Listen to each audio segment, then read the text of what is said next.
ఇప్పుడు ఆదాముకి అవ్వ కావాలి, ఎవరిచ్చారు? ఆయన చేతులతో తయారు చేశాడు, తయారు చేయలేదా? అవ్వమ్మను ఎలా తయారు చేశాడు? ఆయన గుప్పిలి ఆయన చేతులతో తయారు చేశాడు. తయారు చేసి ఆదాముకి గాఢ నిద్ర కలుగజేసి, బాగేనండి, ఆదాముకి గాఢ నిద్ర కలుగజేసి ఆదాము పక్కటి ఎముకలో ఒక ఎముక తీసాడు. చేత్తో తీసాడా? లేకపోతే రమ్మంటే వచ్చేసిందా? రా అన్నాడా? అనలా.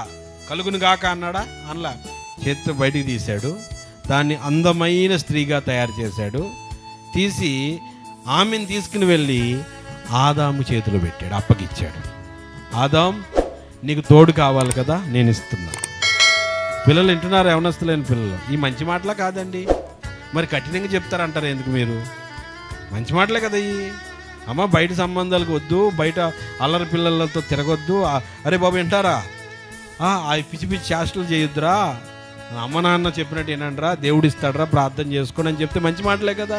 కానీ అందరూ ఏమంటారు, అదేంటోనండి మీ మందిరానికి వస్తే అన్ని కఠినమైన మాటలు చెప్తారు. ఇవి కఠినమైన మాటలా? ఏమని చెప్తున్నావు? కాలేజీలో చూసుకోవద్దు, అక్కడెక్కడ చూసుకోవద్దు, మీ ఇష్టం వచ్చినట్టుగా మీరు లాక్కోవద్దు. అమ్మ నాన్నకి దేవుడు ఇస్తాడు. దేవుడు చేతిలోంచి అమ్మ నాన్న చేతిలోకి వస్తుంది, వాళ్ళ చేతిలోంచి మీ దగ్గరికి వస్తుంది. హల్లెలూయా.